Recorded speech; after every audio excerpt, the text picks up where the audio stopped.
सभापति महोदय, आपका बहुत धन्यवाद कि आपने मुझे ये जो हमारा संसदीय सफर रहा है पिछले 7 दशकों का, उसके ऊपर जो इस सदन में चर्चा हो रही है उसमें भाग लेने का मौका दिया।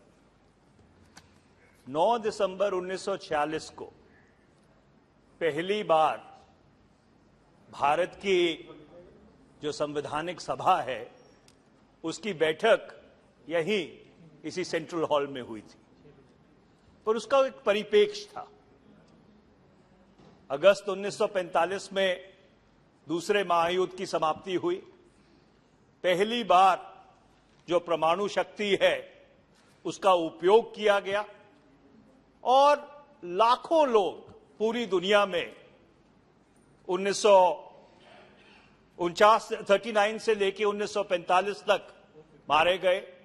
और उस परिप्रेक्ष्य में जब भारत के आजादी का संग्राम चल रहा था, इस संविधान सभा की बैठक हुई। पर वो जो संघर्ष था जिसने उस संवैधानिक सभा को जन्म दिया, वो संघर्ष 90 वर्ष पहले शुरू हुआ था। 1857 में जब आजादी की पहली लड़ाई हुई और उसके बाद अंग्रेजी साम्राज्यवादियों ने यह तय किया कि जो भारत की बागडोर है वो ईस्ट इंडिया कंपनी से उन्होंने अपने हाथ में ले ली, तो एक संघर्ष का दौर शुरू हुआ। और वर्ष 1885 से जो भारत के स्वतंत्रता संग्राम का इतिहास है वो लगभग कांग्रेस पार्टी के इतिहास के साथ समानांतर चला। निर्णायक मोड़ 1920 में आया, पहला महायुद्ध समाप्त होने के बाद, जब महात्मा गांधी जो दक्षिण अफ्रीका से लौट के वापस आए थे 1915 में, उन्होंने असहयोग आंदोलन, नॉन कोऑपरेशन मूवमेंट शुरू किया। उसके बाद 1930 में सिविल डिसोबीडियंस मूवमेंट हुई। 1942 में भारत छोड़ो आंदोलन हुआ। और एक लंबे संघर्ष के बाद, जिसमें लाखों भारतीयों ने अपनी कुर्बानी दी और जिस संग्राम का नेतृत्व भारतीय राष्ट्रीय कांग्रेस ने किया था, ये मुल्क 15 अगस्त 1947 को आजाद हुआ। पर उस आजादी के साथ साथ एक आपदा भी आई कि धर्म के नाम पर इस देश का विभाजन हो गया।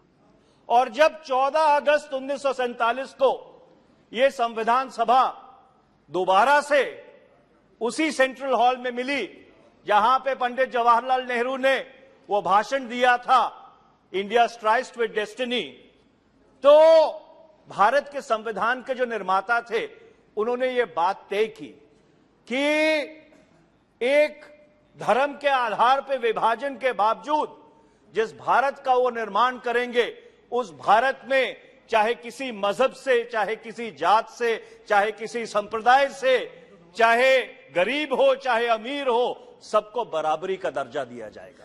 और वो जो मूल भावना थी, उस मूल भावना को उन्होंने भारत के संविधान में पिरोया।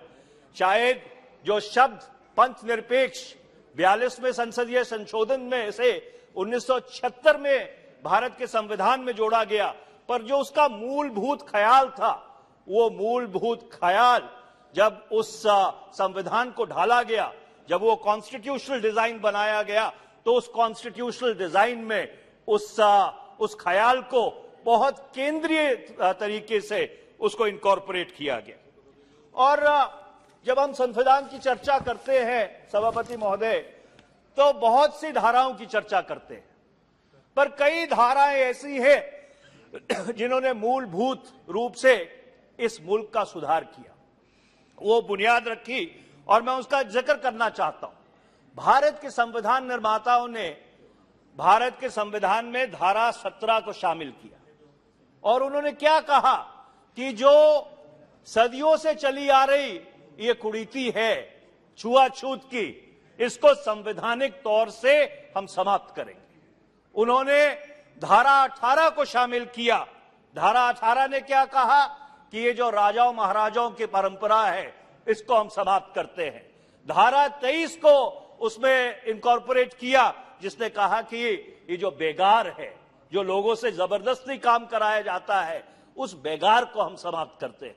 मैं इन धाराओं का जिक्र इसलिए कर रहा हूं क्योंकि जो सामाजिक असमानता है, जो सोशल इनइक्वालिटी है, जो आज भी हमारे मुल्क की सबसे बड़ी चुनौती है, सबसे पहले अगर किसी ने संवैधानिक तौर के उसको समाप्त करने की कोशिश की तो वो भारत के संविधान के निर्माता थे डॉक्टर बाबा साहब भीमराव अंबेडकर, पंडित जवाहरलाल नेहरू, सरदार पटेल, मौलाना अबुल कलाम आजाद और अनेकों ऐसे लोग जिन्होंने उस संवैधानिक सभा में बैठकर अपने विवेक से ऐसे संविधान की संरचना की जिसने सबको बराबरी का दर्जा देने की कोशिश की।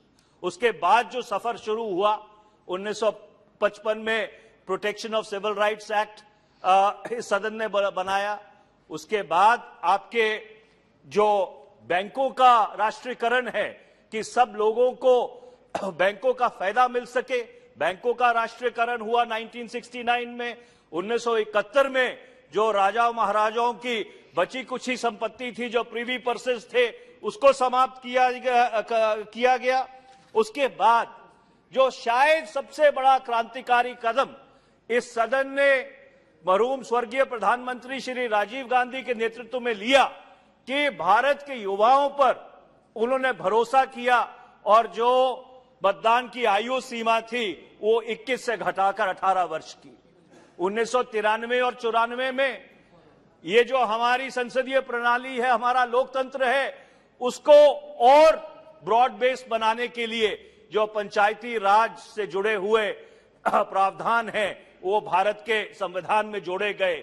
जहां पे पहले एक समय भारत का जो लोकतंत्र था वो 543 जो लोकसभा में सदस्य बैठते थे, 250 सदस्य राज्यसभा में बैठते थे और जो विधानसभाओं और विधान परिषदों में चुन के आते थे उन तक सीमित रह जाता था। संवैधानिक तौर पे ये सुनिश्चित किया गया कि लाखों लाख लोग जो हमारी पंचायती राज व्यवस्था है उसमें चुन के आए और उससे जो भारत का लोकतंत्र है उसको मजबूत किया गया। 2004 में आरटीआई का कानून, 2005 में आरटीआई का कानून, 2006 में मनरेगा का कानून, 2009 में निःशुल्क शिक्षा का कानून, 2013 में फूड सिक्योरिटी एक्ट, ऐसे कई क्रांतिकारी कदम इस सदन में उठाए गए और मुझे इसके कहने में गर्व है कि कई इन सब जो क्रांतिकारी कदम उठाए गए उन सब में अधिकतर तौर पर सर्वसम्मति से इस सदन ने उन कानूनों को पारित किया। ये भारत की जो लोकतंत्र है उसकी सही जो क्षमता है, जो सही उसकी शक्ति है, उसको दर्शाती है। मैं अपनी बात खत्म करने से पहले सभापति महोदय 2-3 बातों का जिक्र जरूर करना चाहूंगा। सुप्रिया सुले जी ने भी उन बातों का जिक्र किया था। ये दुर्भाग्यपूर्ण बात है कि 1952 से लेकर 1971 तक भारत की संसद लगभग 120 से लेकर 130 दिन साल में मिला करती थी। 1971 से लेकर वो जो समय है वो कम होता गया और ये लगभग घटकर 2014 तक लगभग 80 से 85 दिन तक रह गया और 2014 के बाद वो और घटकर 45 से 50 दिन तक रह गया। मैं आपके माध्यम से अनुरोध करना चाहता हूं कि जैसे इस सदन ने कानून पारित किया था कि किसी भी मंत्रिमंडल में 10% से ज्यादा लोग मंत्री नहीं बनेंगे, हमें एक कानून पारित करना चाहिए कि भारत की संसद लगभग 120 से 130 दिन हर वर्ष मिलेगी और ये अधिक जरूरी है हमारी विधानसभाओं के लिए। कई विधानसभाएं ऐसी हैं जो साल में 1 हफ्ते के लिए मिलती हैं। ये किस तरह का लोकतंत्र है?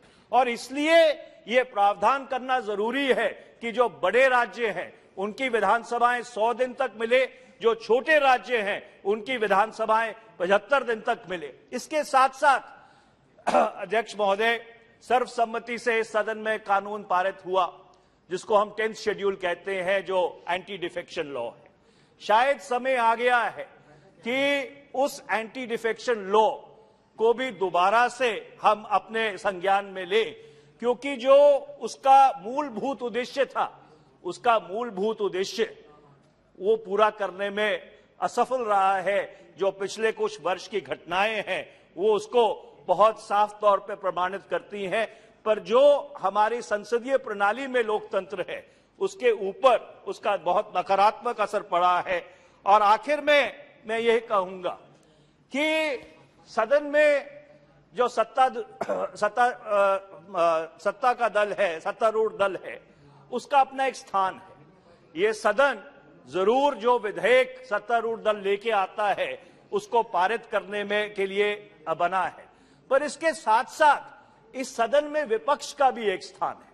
जो विपक्ष के मुद्दे हैं, जो इस देश के मुद्दे हैं, जो शायद जो भी सत्ता पक्ष में बैठा हो, हम भी वहां बैठते थे, आज ये बैठते हैं, कल घटनाक्रम क्या रहेगा, कभी कभी उनके अनुकूल नहीं होते।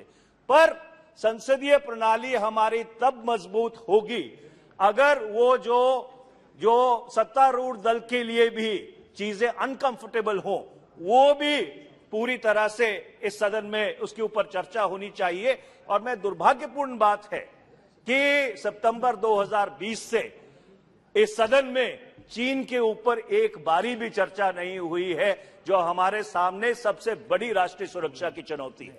आखिर में मैं बस एक बात कह के अपनी बात समाप्त करना चाहता हूं, सभापति महोदय, ये सब 70 साल में संभव इसलिए हो पाया क्योंकि जो संविधान के असूल थे, संविधान की बुनियाद थी, जो उसकी मूल भावना थी, उसके प्रति हम पूरी तरह से समर्पित रहे। और जो संविधान निर्माताओं का ख्याल था, हमने उसके ऊपर पूरी तरह से खरे उतरने की कोशिश की। मैं ये आग्रह करना चाहता हूं कि इस देश में ये बहस बंद होनी चाहिए कि भारत का जो संविधान है उसकी जगह हम कोई और संविधान लेके आएंगे। इस चर्चा से भारत नकारात्मक रास्ते पर चलता है और भारत का जो लोकतंत्र है वो कमजोर होता है। मैं एक बार फिर से आपका बहुत बहुत धन्यवाद करता हूं। बहुत बहुत धन्यवाद।